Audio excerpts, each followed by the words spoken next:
Assalamualaikum warahmatullahi wabarakatuh. Baik, untuk melanjutkan kuliah pemulihan tanaman pada pertemuan yang kelima ini, materi yang akan kita bahas pada pertemuan yang kelima ini adalah tentang perkembangbiakan tanaman. Ada beberapa hal nanti yang akan kita bahas, ada 4 item yang akan kita bahas. Yang pertama yaitu perkembangbiakan aseksual, perkembangbiakan seksual, kemudian karakter tanaman yang menyerbuk sendiri, dan yang terakhir nanti adalah karakter tanaman yang menyerbuk silang.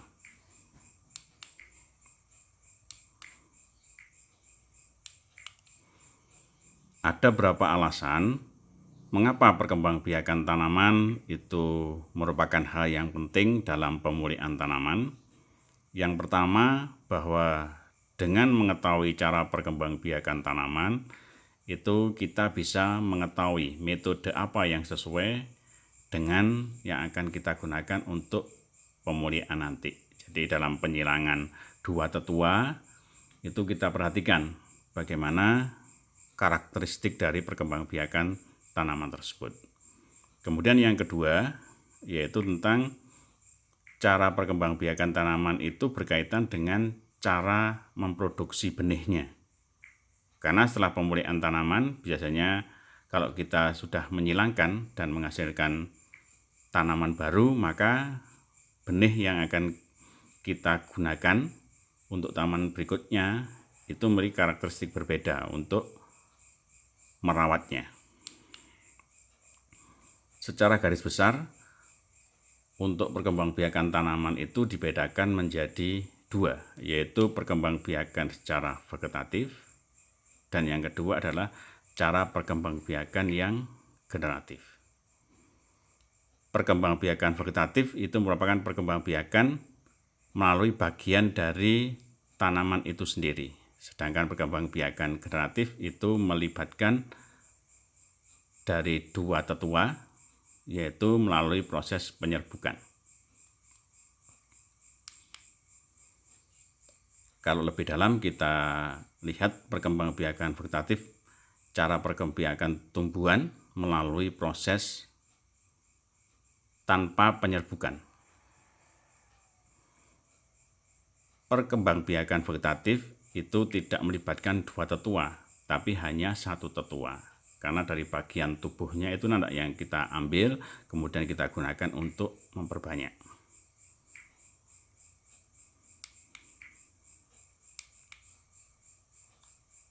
Perkembangbiakan vegetatif itu dibedakan menjadi 2 jenis, yaitu perkembangbiakan vegetatif yang alami dan perkembangbiakan vegetatif yang buatan. Karakteristik dari perkembangbiakan vegetatif yang alami yaitu tanpa adanya campur tangan dari manusia. Sebaliknya, kalau melibatkan campur tangan manusia, maka disebut dengan istilah vegetatif buatan. Perkembangbiakan vegetatif yang alami itu bisa dimulai dari tunas dari bagian tumbuhan itu sendiri. Dari tunas itulah maka akan menjadi tanaman baru. Tunas yang tumbuh itu bisa melalui ruas batang, di ketiak daun, ujung akar, ataupun tepi daun. Tunas yang tumbuh pada ujung akar atau tepi daun disebut dengan istilah tunas adventif. Jika tunas tumbuh dekat induknya dinamakan dengan rumpun, seperti rumpun bambu atau juga dengan rumpun pisang. Sedangkan vegetatif buatan itu merupakan perkembangbiakan vegetatif yang melibatkan campur tangan manusia. Contohnya yang sudah sering kita lihat, di situ ada menyetek, kemudian ada mencangkok, kemudian ada merunduk, ada dengan menempel, dan ada juga dengan cara menyambung. Kalau kita lihat secara keseluruhan, ini secara keseluruhan dari apa yang saya jelaskan tadi, itu yang generatif terjadi tumbuhan berbiji biasanya melalui proses penyerbukan. Penyerbukan itu merupakan peristiwa jatuhnya serbuk sari atau disebut dengan istilah kelamin jantan kepada kepala putik atau sel kelamin betina. Contohnya tumbuhan yang berkembang biak secara generatif ini contohnya ada durian, mangga, rambutan, dan tumbuhan-tumbuhan yang berbiji yang lain. Sedangkan tumbuhan yang berkembang biak secara vegetatif yang alami, contohnya di sini ada melalui spora, itu contohnya lumut, tumbuhan paku, jamur. Kemudian melalui tunas, ini contohnya pisang, bambu, tebu, ini. Kemudian melalui tunas adventif, itu sukun, cemara, cocor bebek. Yang melalui umbi batang, ini contohnya adalah kentang. Yang melalui umbi lapis, itu contohnya adalah bawang, ada lagi bunga bakung. Yang melalui akar tinggal atau rizom, itu contohnya jahe, kunyit, lengkuas. Yang melalui geragih, itu contohnya arbei, pegagan, stroberi. Yang melalui umbi akar, contohnya adalah wortel. Yang vegetatif buatan, seperti tadi saya jelaskan, contohnya cangkok. Nah, ini misalkan dilakukan pada mangga, rambutan, sawu. Yang melalui stek, contohnya di sini singkong, tebu, sirih. Kemudian yang dengan cara merunduk, ini contohnya adalah melati, apel, tebu, dan alamanda. Ini secara keseluruhan, kalau kita lihat perkembangbiakan itu dibedakan jadi dua itu. Kalau perkembangbiakan generatif, tadi sudah saya jelaskan di depan, yaitu melalui proses penyerbukan. Berarti di sini akan ada pelibatan sel jantan dan sel betina. Alat kelamin jantan ditunjukkan pada tumbuhan adalah pada benang sari. Kemudian alat kelamin betina ditunjukkan dengan adanya putik. Tanda inilah yang penting menjadi dasar bagi kita dalam proses pemuliaan tanaman. Jadi pemahaman tentang adanya serbuk sari dan adanya putik ini menjadi hal yang sangat penting bagi kita. Ini kalau kita lihat pada bunga yang utuh, bunga yang sempurna, bagiannya, struktur organnya seperti ini. Nah, ini putik, kepala putik. Nah, di sini ada bakal biji. Jadi kalau misalkan ada serbuk sari dia jatuh di sini, maka dia akan dibawa kepada bakal biji ini. Biji akan terbentuk di sini. Nah, ini contohnya putik bisa sampai kepada biji itu harus melalui proses penyerbukan yang sempurna. Ini yang penyerbukan yang dibantu dengan lebah. Ini contohnya seperti ini. Ini kalau kita lihat ada bagian korula, ada anter, ada stamen, ada stile, ada stigma. Nah, bentuknya seperti ini. Ini bunga yang sungguhnya. Kalau kita lihat bahwa dari penyerbukan yang saya sebutkan tadi itu bisa dibedakan menjadi dua, menjadi tiga. Penyerbukan sendiri disebut dengan autogami, yaitu menempelnya serbuk sari dari kepala putik dalam satu bunga. Contohnya di sini pada bunga turi. Kemudian yang kedua ada penyerbukan tetangga atau geitonogami. Disebut ini serbuk sari menempel di kepala putik yang berasal dari bunga lain pada satu tanaman. Yang ketiga itu ada penyerbukan silang atau alogami, yaitu menempelnya serbuk sari kepala putik yang berasal dari bunga tumbuhan lain, tetapi masih tergolong dalam jenis yang sama.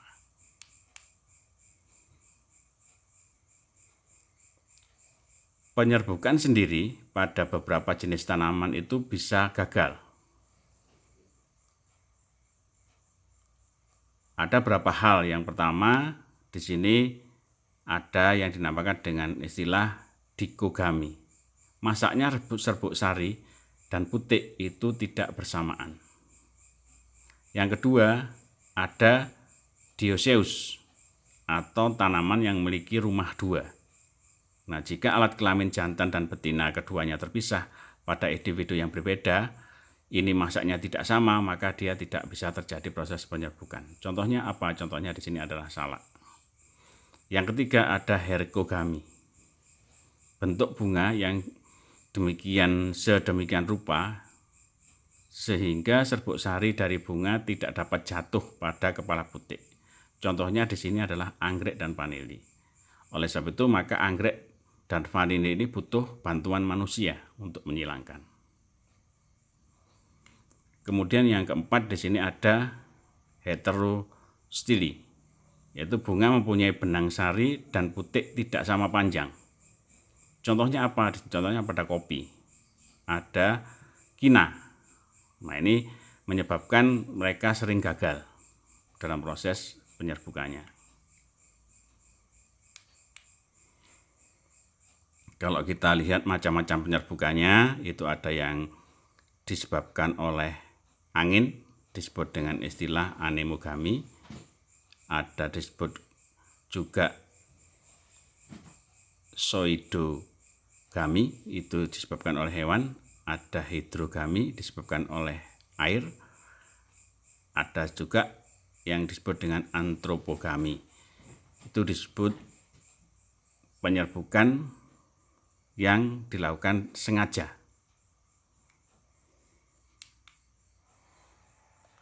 Kalau kita lihat di sini, kita bandingkan antara penyerbukan sendiri dan penyerbukan silang, bahwa dalam penyerbukan sendiri itu ada karakteristik yang khas, yaitu pertemuan sel kelamin betina dan sel kelamin jantan pada tanaman yang sama.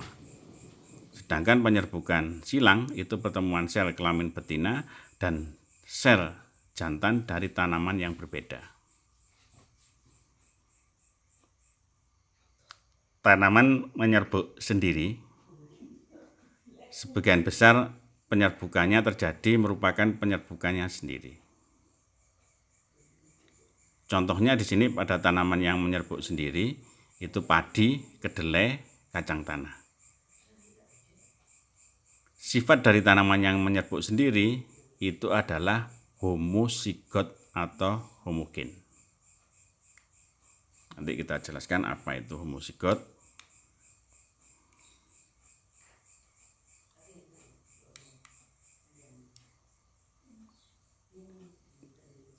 Kalau kita lihat di sini ada macam varietas tanaman yang menyerbuk sendiri. Kalau kita lihat pengertian varietas dan sebagainya sudah kita bahas di pertemuan pertama. Yang kita tambahkan di sini ada varietas hibrida, hasil persilangan 2 atau lebih dari galur murni. Ini yang hibrida. Sedangkan ini sudah kita bahas di pertemuan pertama.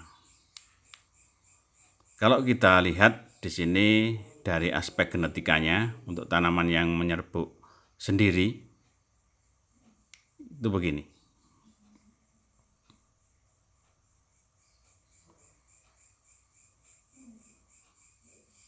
Jadi kalau ada homozigot, ini yang dinamakan dengan homozigot yang dominan, sedangkan yang AA kecil ini disebut dengan istilah homozigot yang resesif. Sedangkan kalau heterozigot itu berarti ada A besar A kecil, ini disebut dengan heterozigot. Pada tanaman yang menyerbuk sendiri, nah ini hasilnya kalau ada persilangan begini, sama-sama dominan, nah dia akan menghasilkan begini. Kalau sama-sama resesif, dia akan menghasilkan begini. Tapi kalau dia ada proses yang heterozigot, maka hasilnya ini akan menjadi 1/4, setengah, dan 1/4. Sesuai dengan hukum Mendel. Ini penyerbukan tetangga. Yang berikutnya ada penyerbukan silang. disebut penyerbuk silang, disebut juga dengan istilah crossing. Populasi yang dihasilkan dari penyerbukan silang itu semakin beragam. Sehingga susunan dari genetiknya dari populasi yang ada itu adalah sifatnya heterozigot. Nah, ini penyerbukan silang. Begini ini.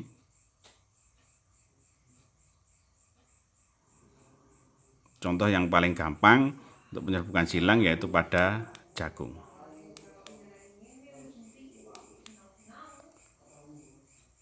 Penyerbukan sendiri dapat juga terjadi antar saudara yang menyebabkan peristiwa silang dalam atau disebut dengan istilah inbreeding.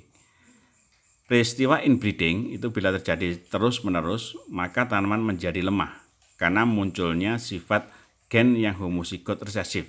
Seperti saya jelaskan tadi, di sana ada A kecil, itu yang menyebabkan kalau terus-menerus terjadi begitu, maka dia bisa punah. Kalau kita lihat dari keluaran atau output dari tanaman yang menyerbuk sendiri, yaitu kita ingin mendapatkan tanaman yang homozigot atau galur superior yang memiliki sifat unggul atau inbrida.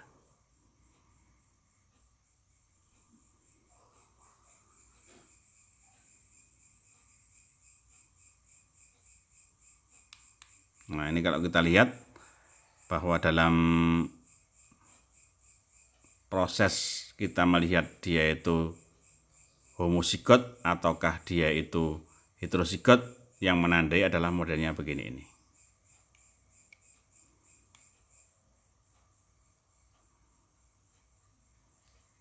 Jadi kalau ada tempatnya begini ini pada kromosom, ini ada lokus, kemudian ada, kalau begini adalah pasangan, disebut dengan istilah alel.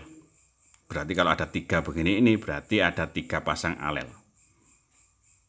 Nah, berarti kalau dia menandakan di sini ada yang heterozigot, ya berarti dia pasangannya di sini besar, di sini kecil.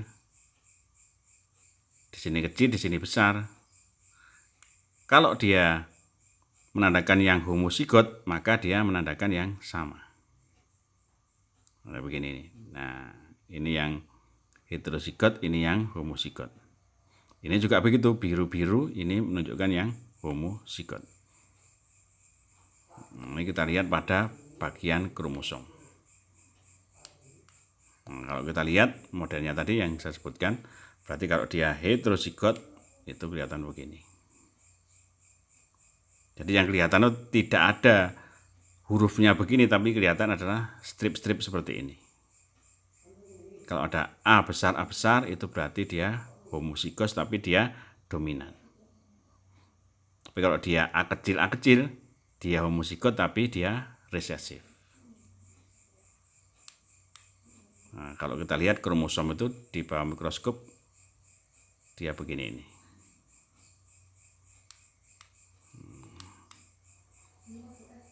Baik, silahkan kalau ada hal yang kurang jelas bisa ditanyakan. Untuk pertemuan yang kelima ini saya akhiri. Wassalamualaikum warahmatullahi wabarakatuh.